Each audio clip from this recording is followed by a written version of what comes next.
You can go faster than that. This is my loading screen, can you tell?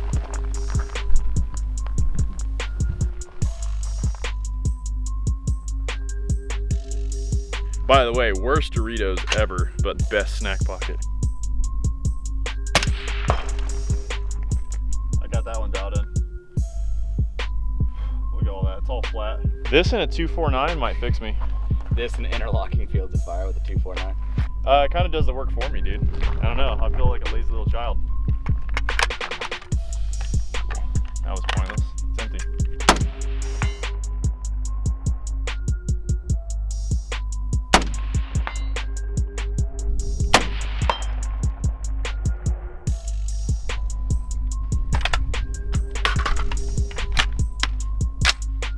Oh, so you do teacup it now.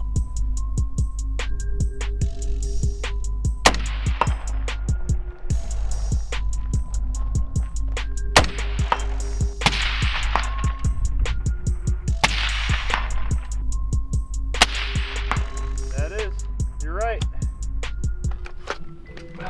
Holding low on that one. I thought the wind was taking it further than it was, but I was so fucking wrong. All right, cool, holding low. Wind dies now. I wouldn't even have an excuse. Blue Powerade for hangovers, by the way. Whew. Do I need to tell you? No.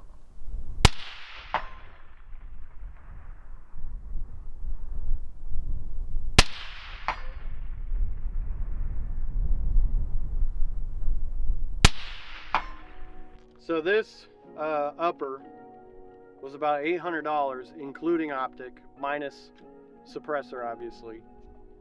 The upper consists of Geisley upper, BCM rail, Faxon 20-inch match grade barrel. Came with the Q cherry bomb, which is under here, obviously. A Midwest scope mount and an Optic. Now, it was a different Optic at the time. It was an Arkin.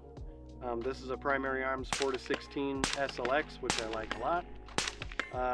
And with the, I think it's Sharps Rifle Company bolt carrier group and a Patriot Ordnance Factory adjustable gas block. But this was $800, whereas some rifles like a Daniel Defense Mark 12 is going to be like, what, $2,000, and that's just rifle, no optic, no nothing. Which I'm not saying it's a bad rifle or anything, but I'm saying for the cost, if you don't know if you want to get in the long range or you want something a little different than just a standard Mark 12, you can look at Tac Swap, Arms List, whatever, get a used upper for a lot cheaper. Now, that upper that he's holding is a Roscoe 16-inch purebred barrel, a Expo Arms rail, and a BCM upper. And that cost me, I would say, with the optic, around $500. Same thing, bolt carrier group, everything included. But I kind of pieced that one together. That barrel and the upper came together. That was probably like, I don't know, $200, and I put the rest of the shit on. And so that one, I would say, is just as accurate as this 20, but this 20 is a lot softer shooting, wouldn't you say? I think they're the same, to be honest with you. You have more round count than I am, so I'm still learning. Yeah, I mean, to preface all this, I'm not prior military, I'm not prior law enforcement, I'm just a retard with a gun. Every day I exist, I'll make it somebody else's problem. The deal with these two rifles is that while this one is not adjustable, and it has a little bit more recoil, in terms of accuracy, having shot these quite a bit, I would say both of them are the same accuracy. It's just this one is a little more built for comfort. Shooting it at long range and for long periods of time is a lot more comfortable with this with less gas. Obviously this polonium is a little gassy. We've been kind of experimenting with long range for a couple months, I would say, because once I started realizing I could hit targets further than 10 or 15 yards in a CQB distance, which, again, like I've stated before, CQB is gay. It's true. Because you're clearing rooms with other men. And you're looking for what? Men. Men. And you're collapsing sectors on Men. Full-grown men. I've been shooting long range only for a couple of months now, and this has been primarily my little experiment with Zach that we've been working on back and forth. Truthfully, there's really nothing fancy about this build. This is a build purposely for us to have an entry point in and beat the shit out of it. We want to beat the shit out of it. We want a high round count, right? So what are we primarily running out of this? Like 55 grain? I've been shooting basically 55 grain supplied by Unlimited Ammo, which not sponsored, but maybe soon. We just love them.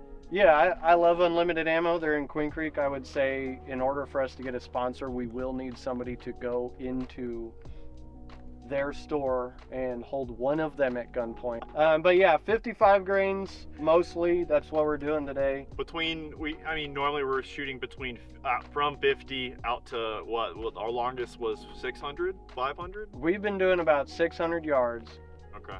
Today I'm not sure what that is, but we're shooting at a very high elevation, and the elevation is challenging with the wind. Yeah, with the wind. The wind is starting and stopping at random.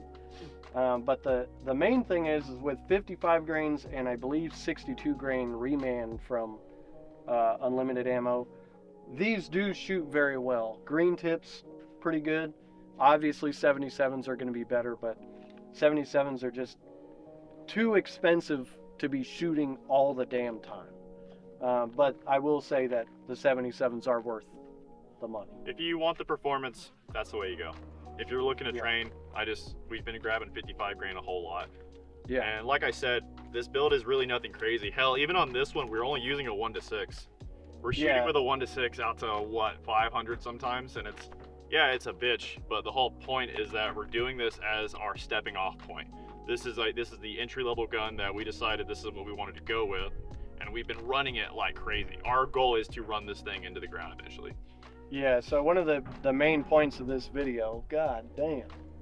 One of the main points of this video is to talk about being able to do this on a budget. So like I said, with this being about 800 optic included, that being about 500 optic included, you're looking at a little bit, I would say your average full build from like Palmetto is going to be about 500. But that's no optic. But we all have, most of us anyways, have extra lowers laying around. So if you can just go find a good upper, you can pretty much accomplish the goal of getting into long range without having to spend too much money. The last thing you want to do is sink 1,000 or more on an upper, and then another 1,000 to 1,500 on an optic, and God knows how much on all this expensive ammo just because some fat on Reddit told you that you should. Only to find out that you're not really interested in long range, and then that shit goes up on tax swap, and then I get to buy it cheaper and you feel like an idiot. So don't do that. Start small. Even with a Palmetto state upper, I'm not going to say that that's Palmetto quality. Obviously the Roscoe barrel is the heart and soul of this upper, but I've even seen Palmetto 16s reach out to 500, 600, 700 yards consistently. And while that's more of a shooter thing and an ammo thing than it is the gun itself, it still drives home the point that you really don't have to spend that much to come out here into the mountains and shoot long range.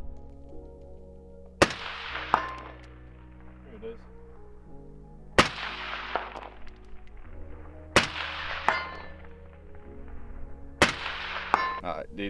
Because of how low the recoil impulse is, you're just banging shots. Your time to reacquire the target is so low on this gun, it's fucking crazy.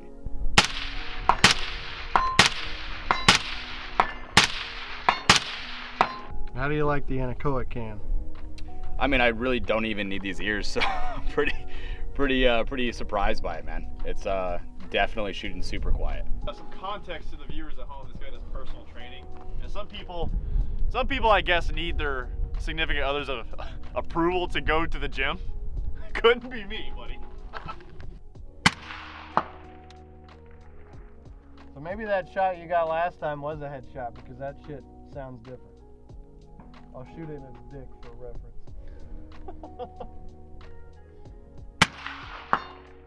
different. Hold on. Very That is. different. Dick shot is louder than head shot. Fuck!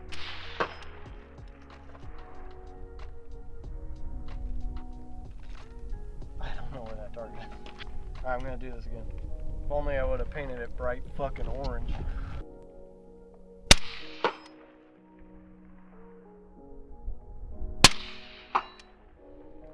There it is. The first attempt.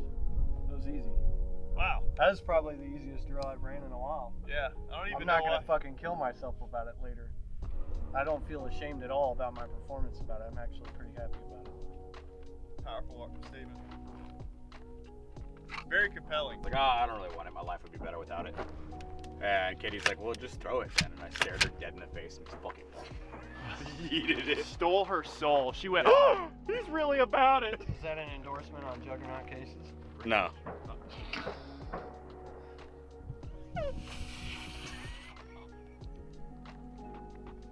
Hey. So another important point to make is when you're picking your optic, obviously it doesn't have to be too expensive.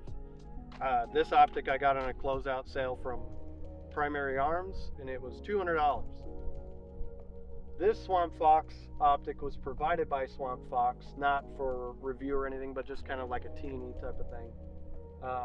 The big difference between these two optics at this distance is going to be that with this one, I have holdovers. I have a Christmas tree that I can quickly gauge where I'm hitting and make an adjustment and shoot.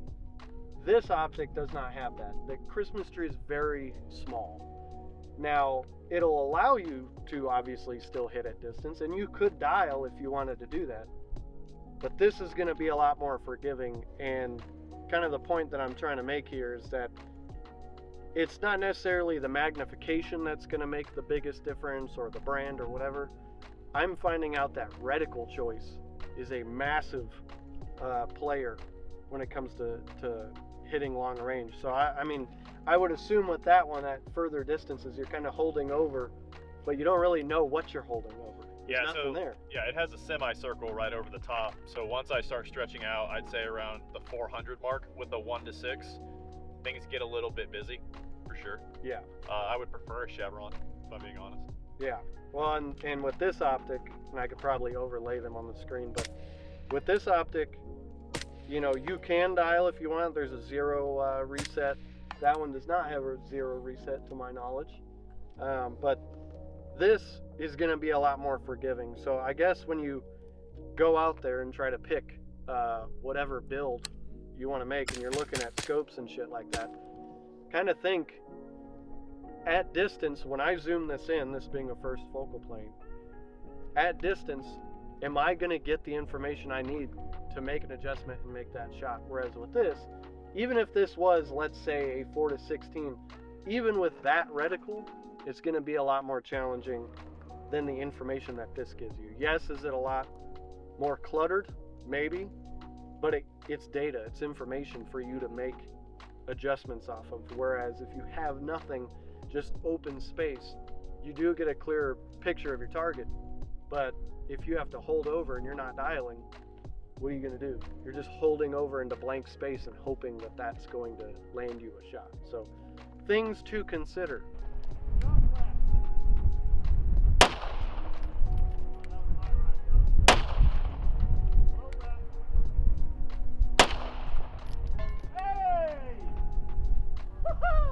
Zevo Z9, the long way. Wunderbar. Very satisfying hit.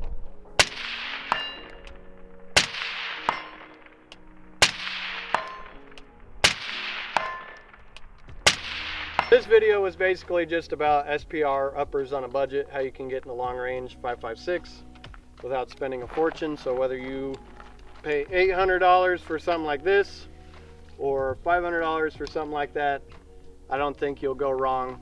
I think you'll be able to get a good taste of the long range without having to fork over a lot of money. That's pretty much it. I'd like to do more YouTube videos in the future, but I'm kind of a fucking retard and I talk like a retard. So we'll see how this looks in the editing bay. But Yeah, that's pretty much about it. What do you got to say? George Bush doesn't like black people. That's true. All right, see ya.